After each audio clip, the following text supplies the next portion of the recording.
गांव में तो सब जगह अकाल की परिस्थिति हो गई है। लगता नहीं कि अब इस गांव में ज्यादा दिन रुकना उचित होगा। काम के लिए बाहर गांव तो जाना ही पड़ेगा। भूषण काम की तलाश में दूसरे गांव की ओर निकल पड़ता है। चलते चलते वह विजयपुर गांव में आ जाता है। वहां उसका रहने का कोई ठिकाना नहीं था और उसके पास कोई काम भी नहीं था। चलते चलते वह एक अमीर किसान जगत सेठ के पास आ पहुंचता है। सेठ जी, मैं भूषण दूसरे गांव से आया हूँ। हमारे गांव में अकाल की परिस्थिति हो गई है। लोगों के खेत सूखे पड़े हैं। गांव में बूंद बूंद पानी के लिए लोग तरस रहे हैं। अगर मुझे आपके पास कुछ काम मिल जाएगा तो बहुत कृपा होगी बड़े भाई। अरे रे, लगता है तुम्हारी हालत बहुत खस्ता हो गई है। ठीक है, वैसे मेरे पास एक काम तो है, पर लगता नहीं कि तुम वो कर पाओगे। सेठ जी, आप चिंता ना करें। मुझे आप कोई भी काम दे सकते हैं। मैं वो काम पूरी मेहनत और ईमानदारी से करूँगा। अच्छा ठीक है भूषण, तो कान खोल कर सुन लो। मेरे पास 50 गायें और 50 भैंसे हैं। तुम्हें हर रोज उन जानवरों का गोबर निकालना होगा और रोज सुबह शाम उन्हें चारा पानी देना होगा। महीने के आखिर में तुम्हें इस काम के लिए 200 रुपए मिलेंगे। और हाँ, 2 वक्त का खाना भी हमारी तरफ से मुफ्त दिया जाएगा। बोलो, क्या तुम ये काम कर पाओगे? अरे बाप रे, 50 गाय और भैंसों को संभालना आसान काम नहीं है। पर अब मैं कुछ कर भी तो नहीं सकता, और ऊपर से सेठ जी 2 वक्त का खाना भी दे रहे हैं। ठीक है सेठ जी, मैं ये काम कर लूंगा, पर एक विनती है। हाँ बोलो भूषण, क्या बात है? सेठ जी, अगर आपको समस्या ना हो तो क्या मैं आपके गायों के साथ गौशाला में रह सकता हूँ? सेठ जी, मैं इस गांव में नया हूँ। मेरा रहने का कोई ठिकाना नहीं है। जग्गा सेठ थोड़ी देर तक सोचता है और भूषण को ऊपर से नीचे तक देखने के बाद उससे कहता है, ठीक है भूषण, तुम गौशाला में रह सकते हो। जी धन्यवाद सेठ जी। तब से भूषण गौशाला में रहकर अपना काम करने लगता है। वह रोज जल्दी उठकर गाय और भैंसों का गोबर निकालता, उन्हें चारा डालता और समय पर पानी भी पिलाता था। हर रोज भूषण अपना काम ईमानदारी और पूरी मेहनत से करता था। जगत सेठ को भी भूषण का काम बहुत पसंद आने लगा, क्योंकि वह अपना काम सफाई से करता था। एक दिन जगत सेठ भूषण को बुलाकर उससे बोलता है, भूषण, मुझे तुम्हारा काम बहुत पसंद आया है। तुम गाय और भैंसों का अच्छा ख्याल रख रहे हो, इसलिए दूध की गुणवत्ता भी बढ़ गई है और गायें पहले से ज्यादा दूध भी दे रही हैं। इसलिए मैं आज से तुम्हारी तनख्वाह बढ़ाकर पूरे 400 रुपए कर रहा हूँ। आपका बहुत बहुत धन्यवाद सेठ जी। कुछ दिन ऐसे ही बीतने लगते हैं।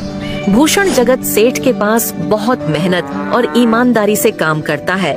धीरे धीरे भूषण के पास अच्छा खासा रुपया जमा हो जाता है, जिससे वह अपने लिए छोटा सा रहने लायक एक कुटिया बनवा लेता है। उस गौशाला में सोकर तो नाक से गोबर की गंध अभी भी नहीं जा रही। अब आखिरकार मुझे अपने घर में चैन से सोने को तो मिलेगा। तब से भूषण जगत सेठ के पास गौशाला में काम करने आता और 2 वक्त का खाना खाकर अपने घर सोने के लिए चला जाता था। कई साल ऐसे ही बीत जाते हैं। भूषण की मेहनत के कारण उसके पास अच्छा खासा रुपया जमा हो जाता है। एक दिन भूषण जगत सेठ से बोलता है, सेठ जी, आजकल गांव में चोरी की समस्या बहुत बढ़ गई है और मेरे पास कुछ रुपए भी जमा हैं जो मैंने अपने घर में रखे हुए हैं, पर मुझे उन पैसों की चोरी की चिंता हो रही है। आपको तो पता है कि मैं दिन भर आपके पास ही काम करता हूँ और सिर्फ रात में ही घर सोने जाता हूँ, इसलिए मुझे रोज उन पैसों की चोरी की चिंता सताती है। हाँ भूषण, तुम बात तो बिल्कुल सही कह रहे हो।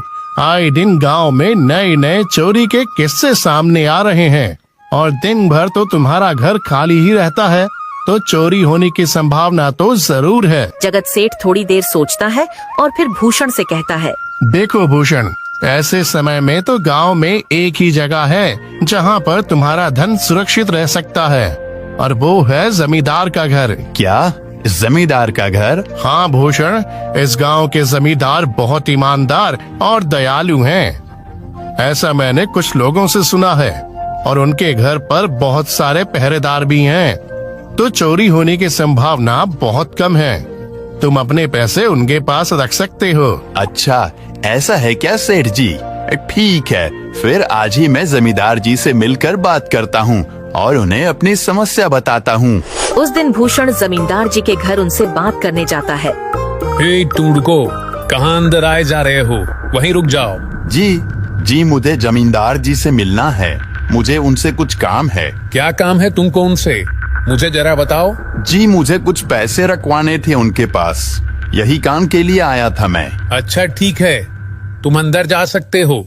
नमस्ते जमींदार जी, मैं भूषण जगत सेठ के यहाँ काम करता हूँ। कुछ साल पहले ही मैं दूसरे गांव से यहाँ आया हूँ। अच्छा भूषण, बोलो तुम्हारा क्या काम है मेरे पास? जमींदार जी, मैं सालों से जगत सेठ के पास काम कर रहा हूँ और मैंने कुछ रुपए भी जमा कर लिए हैं।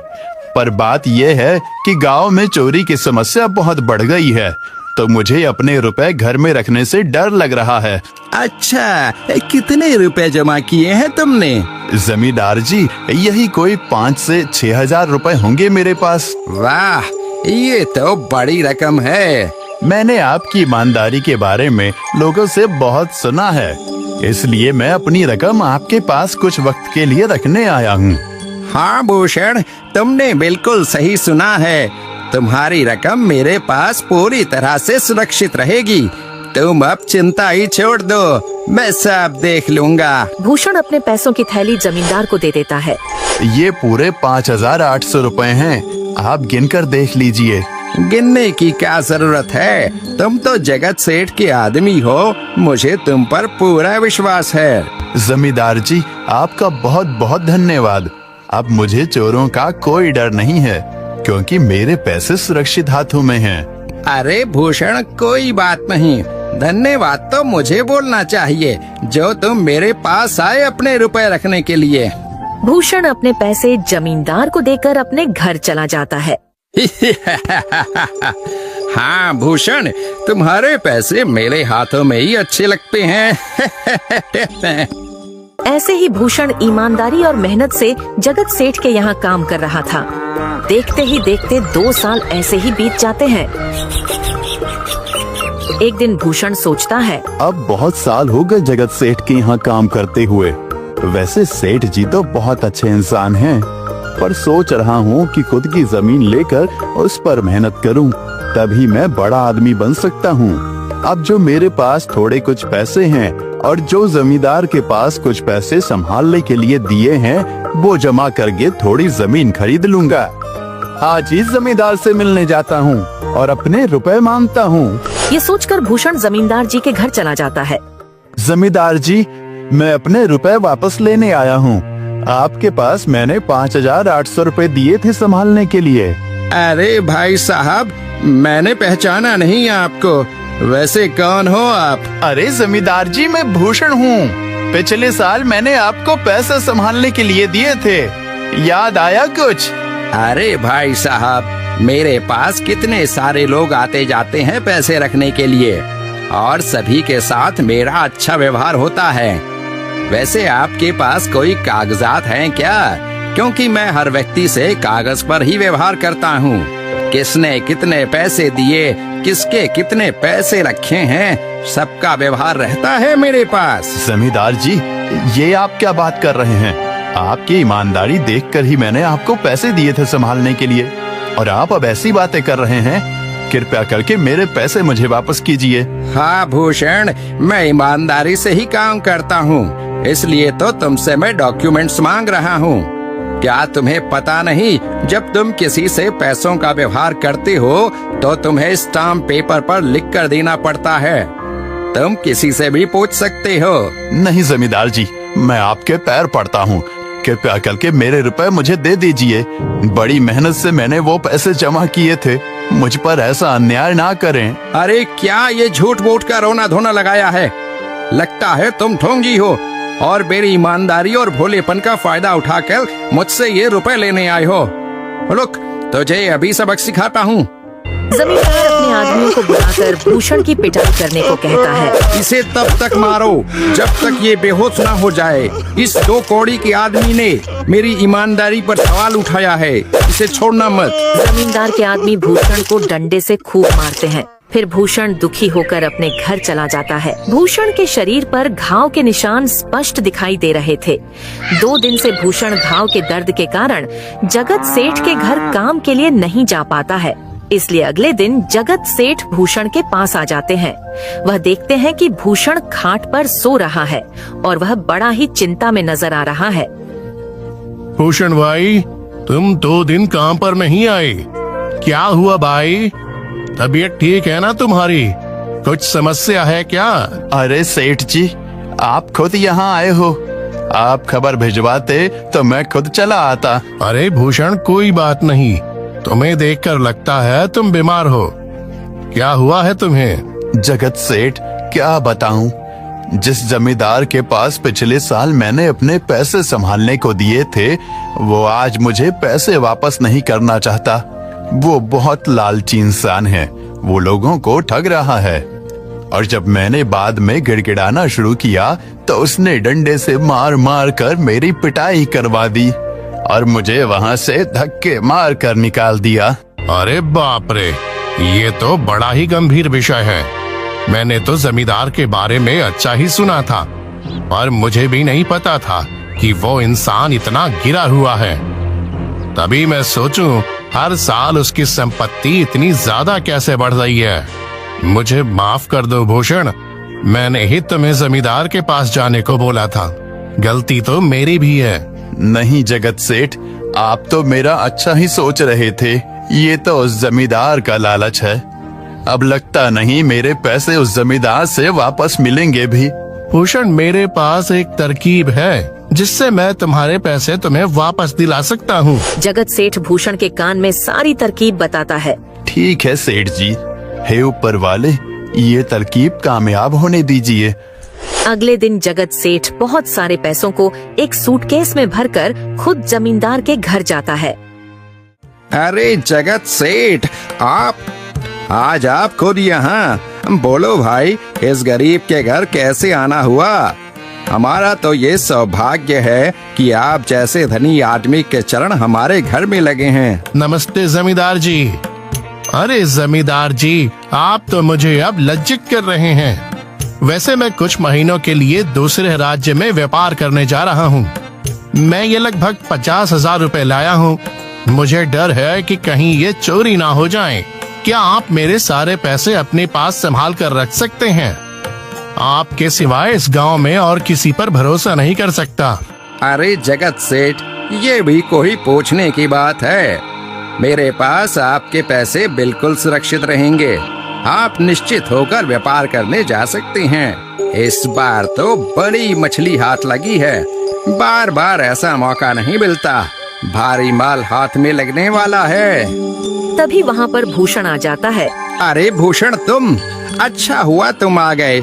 मैं तुम्हारे पास ही आने वाला था। मुझे माफ करना, उस दिन तुम्हें पहचान नहीं पाया। इतने सारे लोग मेरे पास आते हैं तो जरा परेशानी होती है, पर मैं अपनी बातों का बड़ा पक्का हूँ।